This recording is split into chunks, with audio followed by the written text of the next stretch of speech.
Hi, I'm Mohsen, and this is part 5 in Simon Fraser University's 6-part screencast on successful and ethical exam writing.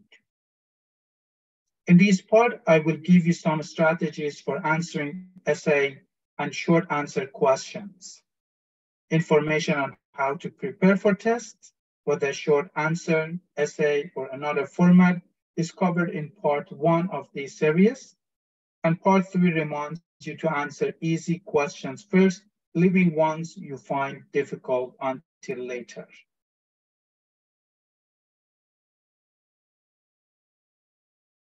Here are some additional tips for essay and short answer questions that will save you time.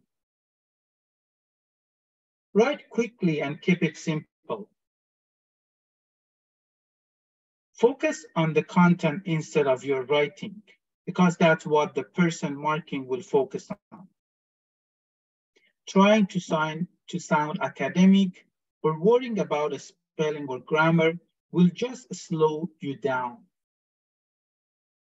Double space to make it easier for your TA to read and easier for you to edit it if you have time at the end of the exam. If you are running out of time while answering a short answer or essay question, just get the content down in point form if necessary. Taking the time to read instructions carefully will ultimately save you time. For example, sometimes the instructions say that you can choose 3 questions to answer from the 5 given. That's an instruction you don't want to overlook. Also, the first time you read the list of questions, choose and highlight the ones you are going to answer. Don't waste time second guessing your choices later and starting to answer more questions than you need.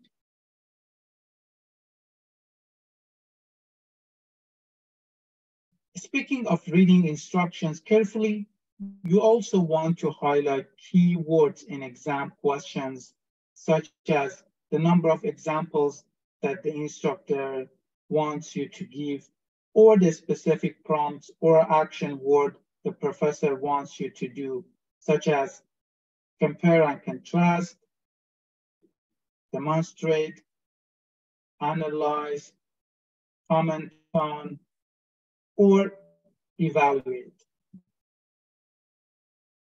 Each of these terms means something different for the focus of your answer. And students often lose marks by not following the exact prompt given. To avoid that, I recommend scanning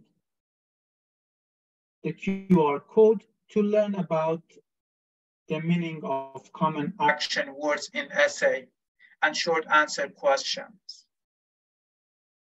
When trying to figure out how long your answers should be, look at the number of points the answer is worth and keep in mind the general guidelines of 1 point per piece of information, including concept, details, examples, etc., all linked together logically. In a longer essay question, keeping your answer logical and avoiding repetition or forgetting pieces of information can be challenging. That's why it's worth investing a few minutes to make a written outline or concept map of your main point and supporting points before you launch into your written answer. Refer back to it to keep yourself organized as you write and hand it in with the rest of your exam. Because instructors sometimes award points for things you mention in the outline, even if you don't get a chance to write in full about them. I hope these tips are helpful for your short answer and essay exams. It's a good time to jot down any new ideas you want to try. For more information, click on the orange Learning and Studying tile at the top of the SLC homepage and go to Types of Exams and Exam Preparation. Thank you.